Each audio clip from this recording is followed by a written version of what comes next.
Yeah, so just touching on the subject of the blanket.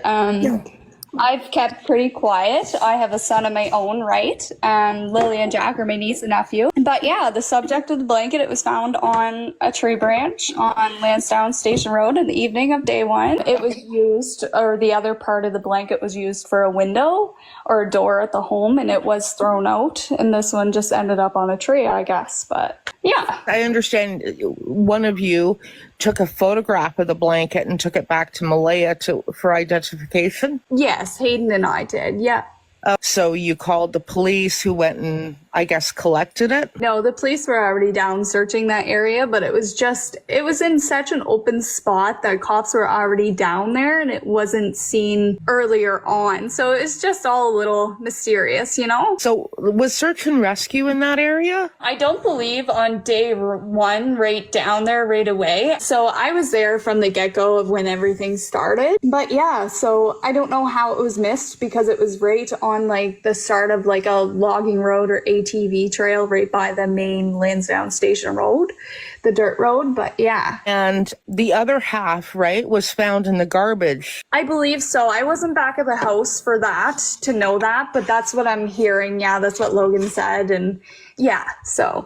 And I mean, quite a ways down the road, like down the paved road from where they lived, up a dirt road, a good at least mile or two. So yeah.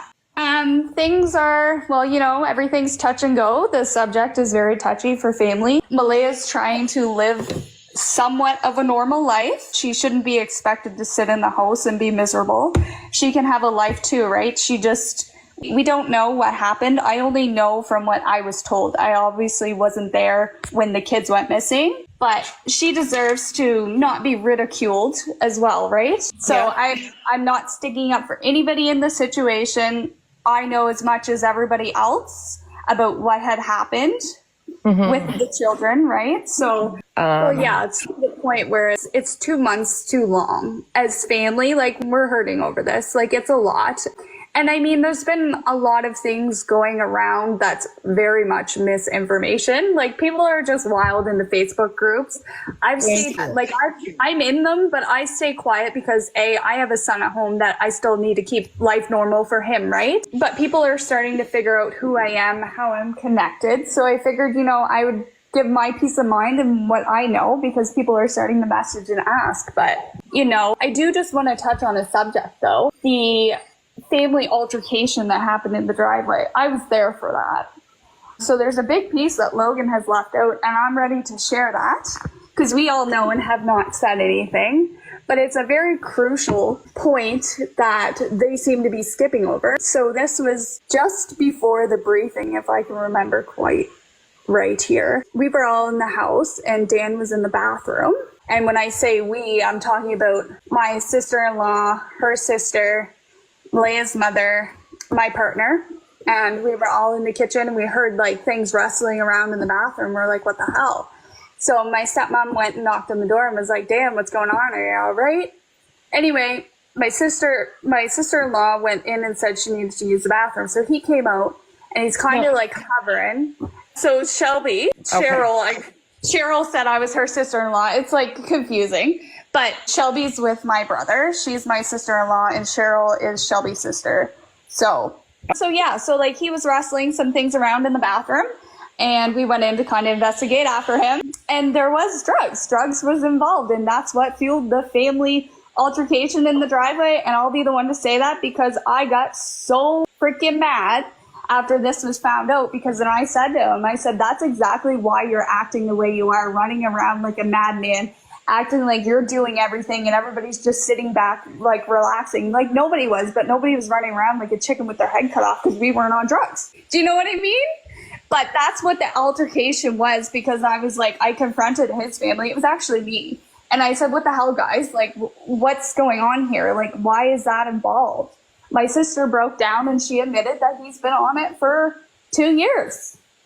Or so. And yeah, so they all got very mad when that came about and they all kind of said, you know what, we already knew that. Well, if you knew that, why the hell is there children in a home with somebody like that?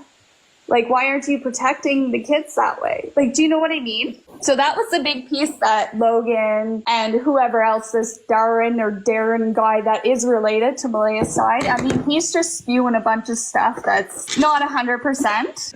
That was on the Saturday, right? Yeah, that was just as Malehya was going down to the press conference. Yeah.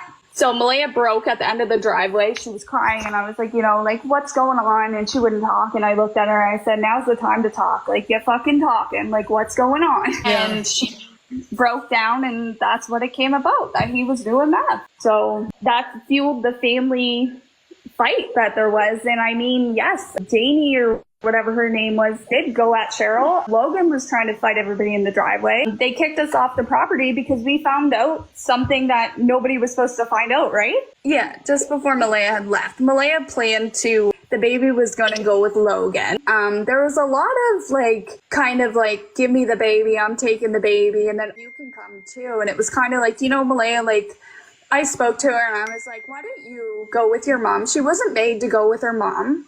As her sister, I could see what was right and what was wrong in that moment. Mm-hmm. And they were trying to persuade her to stay with the baby. And I told her that she really needs to sit and think what's best for her and the baby at this time. And she ended up going with her mom. And that was willingly.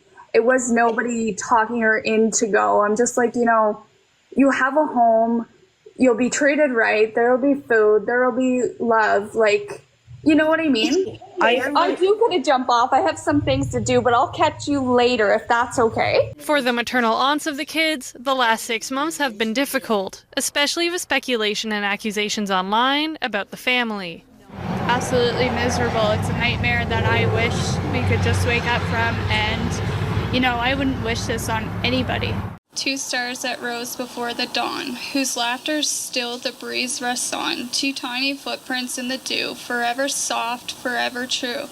The sun still calls your name each day, the wind still hums where you would play, and every ripple, leaf and song, your spirits dance, still bright, still strong. Though arms may ache and eyes still weep, love's promise is a vow we keep. For love can never fade or flee. You live in hearts and memory, Lily with courage wild and free, Jack gentle as the sea, together bound beyond the sky, 2 best friends lost and we don't know why. So we will walk and speak your names through joy and sorrow's tender flames, and every step and every tear will whisper softly, you are here. Go ahead and just quickly say what you thought about the article that came out today by Globe and Mail. I thought the article was really good. It kind of restored some hope that, going into the new year, that we may have the answers that we have desperately been looking for. Now, with that being said, I don't want to get my hopes up that we'll have all the answers right off the hop, but I do hope for the fact of Jack and Lily that we have those, and so we can grieve and what have you. If they come home, that be that. So one thing that always stood out was how much you were just wanting answers for Jack and Lily. And can I just ask you, so for the audience themselves, how has it been for you from the time that the disappearance happened up until this point, about your, I don't know, just anything that you feel like you've been personally going through because of this case? It's extremely hard. It's something that I would not want anybody to have to go through. It's something that, you hear about things happening, but not so close to home, not you, not your family. It's been a hard 8 months. We're 2 weeks away from the 8-month mark, and there's nothing that eases the pain of wondering what happened. It's been really hard mentally, physically, trying to pull yourself up out of bed to get your days going, and but we have to do that, and we're doing it for Jack and Lily. You actually physically have Hayley here to discuss those clips that are, and I mean, they're pretty self-explanatory as well. You have asked me some questions, I answered back to them. Now, with that being said, I answered them with confidentiality, like that they weren't going nowhere, which you explained, yada, yada, we're over it. It is fine. There is nothing in this case that is being said that isn't going to be out there. Like hell or high water here, everything's going to be out. It is what it is. I will say from the beginning when DT did play that little clip, which was me talking about, you know, Hayden drinking, getting drunk, Malehya having a few drinks, I didn't agree with it. But hey, that's not for me to really agree or disagree with. It is her life. She is going through a lot. He did end up removing that once I reached out to him, but he wanted to have a conversation with me and I wouldn't conversate with him. So this has got me feeling kind of like, okay, she won't talk to me. She's not giving me any ins from her. So let's just go, you know, do her dirty in a way. Oh, just the end there. I said that I said what I said, and I said it with my whole chest, and everything that I said has come from either something I was told from Malehya, something I have heard, something I have gathered myself. Like, it's no crazy secret. I knew it'd be out there, but I didn't think somebody would, you know, want to throw shade at me that way, which is fine. We're here now. We're going to go through them. It is what it is. These clips were from like August 14th and 16th. I'll play this first, I guess. Spoke to Malehya regarding that car. She knew nothing about it. She even went to the major crimes fella that's working with her and asked, like, why the hell didn't I know about this, that you guys were following up on this tip? They didn't even let her know that. But she's saying that she had no knowledge of this car thing happening during that night. Let me just... She was... Okay, so yesterday when Cindy called me, I could tell that she was really upset. And I kind of asked what was going on. So Saturday night, Hayden wanted to go over to her house. She wasn't home. She was working at the hospital. She's an LPN. Anyways, so Cindy said, yeah, go over home, go feed the horses, let the dogs out, whatever. So Malehya and Hayden headed over, which is fine. They both stayed the night there. Cindy got back in the morning. Malehya was gone. Hayden was passed out on the couch. There was 2 full bottles of vodka gone, liquor strewn across the house, things in a disarray from Hayden and Malehya. Like, disrespectful. Cindy lost her absolute mind. And no, Malehya is not one bit upset. She's walking around, prancing around like her shit don't stink. She's done up to the nines daily, makeup, full outfits. Like, as a mother myself, if my children were missing, somebody would physically have to drag me out of my fucking bed. I would have lost my apartment by now because I wouldn't be working, I wouldn't have an income, like I wouldn't know what to do. The only thing that's saving Malehya for money, well, is her grandmother, of course, but also the India Brook band gave her thousands of dollars in gas cards, grocery cards, and everything. And she's literally just walking all over them. She doesn't even stay out there in the place that she has. She's either at Cheryl's or in town at Patty's. And Malehya can't even speak without Cheryl butting in or something, even to family. And like, I know Cheryl because her sister dates my brother and has kids with him. But it's a little ridiculous. I was with them, I don't know, a few weeks ago. We were putting out flyers for Jack and Lily, and Malehya's phone would go off, and Cheryl would put her password in and check her phone before she got to check it. Now, tell me that's not fucking troll, and why, I don't know, because Cheryl and Malehya were never really friends before. Malehya was more friends with Shelby, which is Cheryl's sister that dates my brother and has kids with. It's pretty self-explanatory, you know. The emotions were still raw. There was things that I seen that, you know, as a mother myself, didn't align with, you know, how somebody should be acting. But in the long run, when I sit back and I think, like, I shouldn't be judging somebody, or, you know, everybody goes through things different. And if that was her way of trying to, you know, show her emotions, which was getting done up, doing things with people, you know, maybe I shouldn't have said so much. I don't know. But like, you know, the drinking and stuff at that time was kind of like, why? You would think you'd want to have like your full wits about you and you're full in looking for your children. And I didn't feel like at that point she was there. And maybe that was her, you know, ridden by sadness and not knowing what path to follow. But yeah, I mean, it's there. I said what I said, you know. So I did take a break away from answering you. I ignored you a few times. And I was just like so pissed off. And I was like, you know what? At the end of the day, Jack and Lily are innocent in all of this. And somebody knows something out there. So if me roughing some feathers is the way to go about it, then whatever. I think by now everybody knows how I feel and what I truly want out of this case. And you know, if this gives me some backlash, so what? What can't I handle at this point? And so, like, to keep in mind, these are from August, a very raw time still of not knowing, very, very high emotions. Not that there's still not high emotions.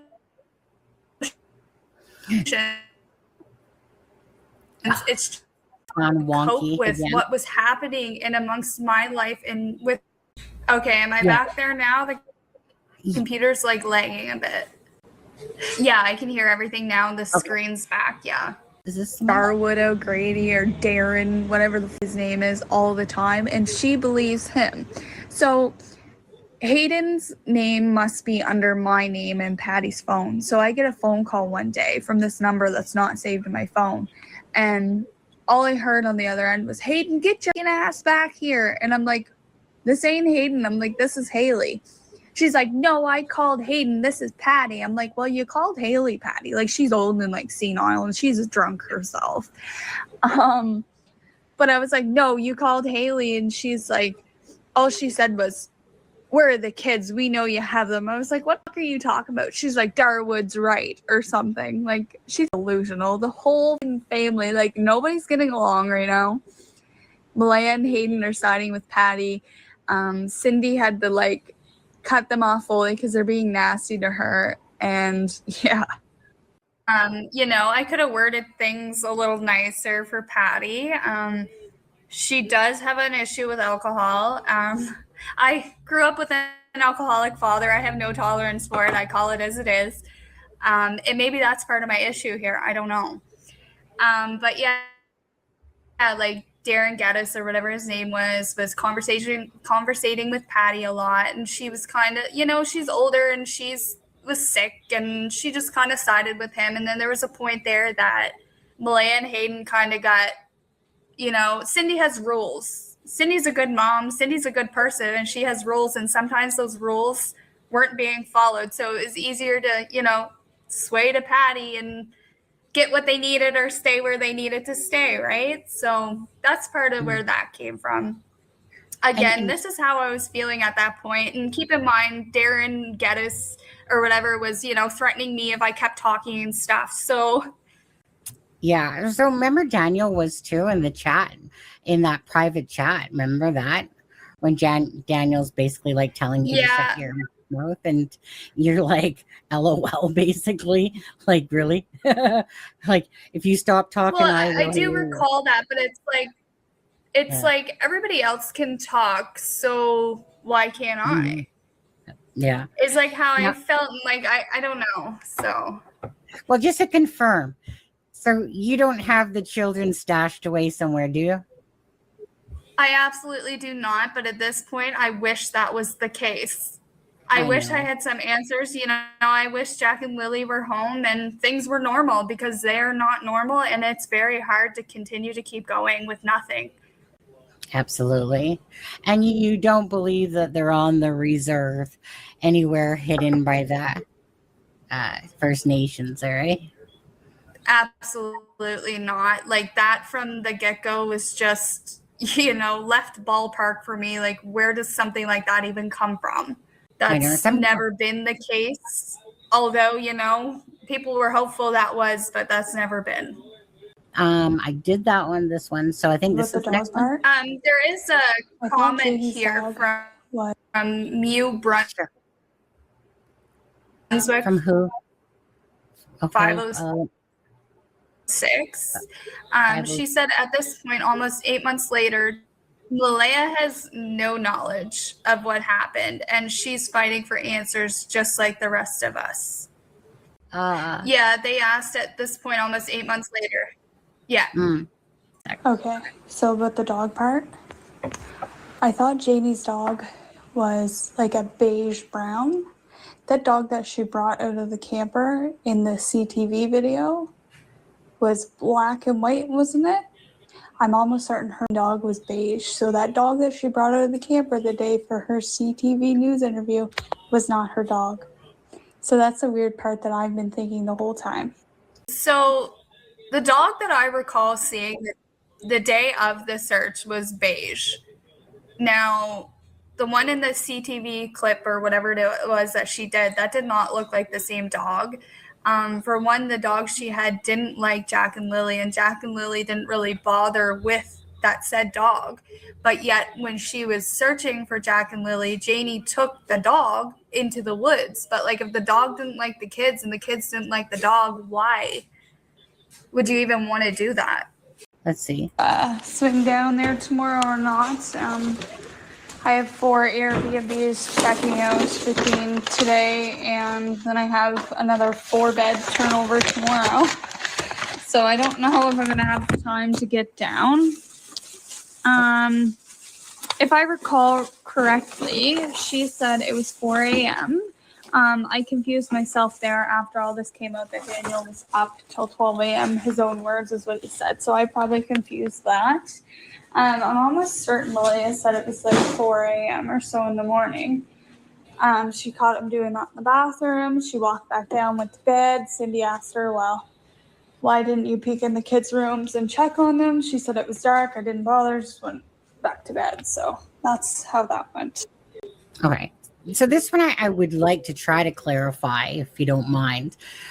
So Malehya, from Belinda, Malehya told Lana that she woke up like a little after 12 or around 12, and Daniel was doing meth in the bathroom.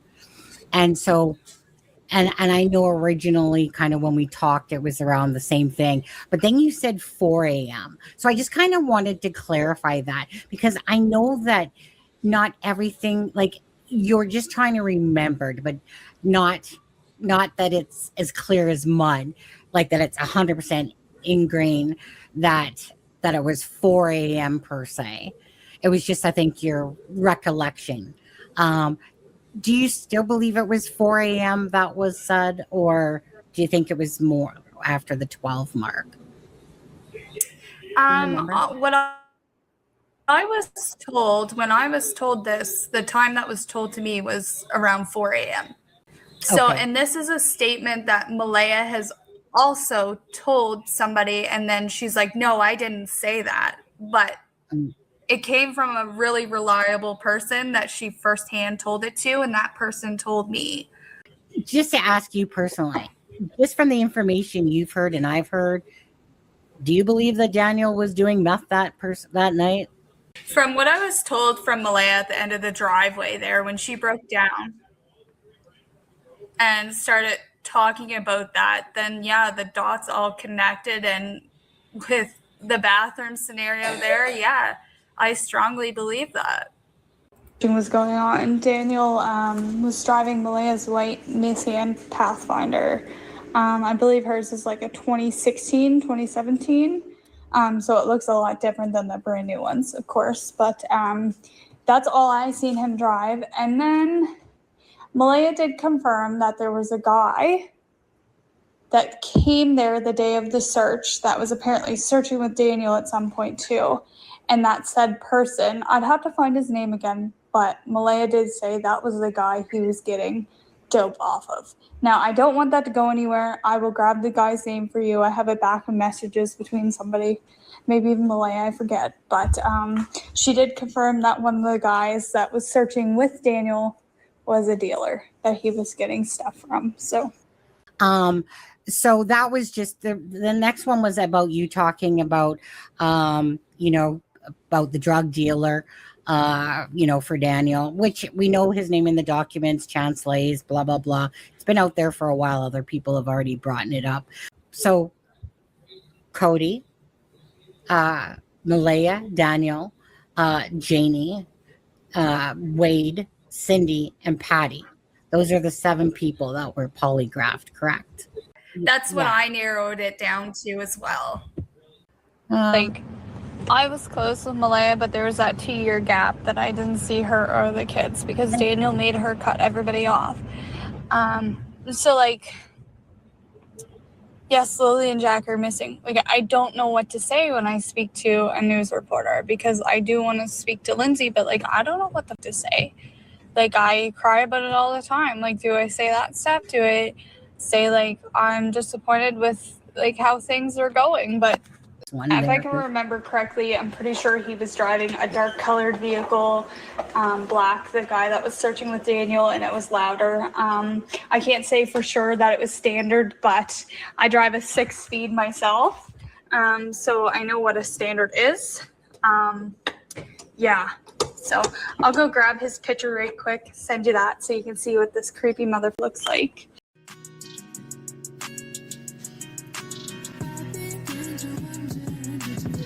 Give a fuck about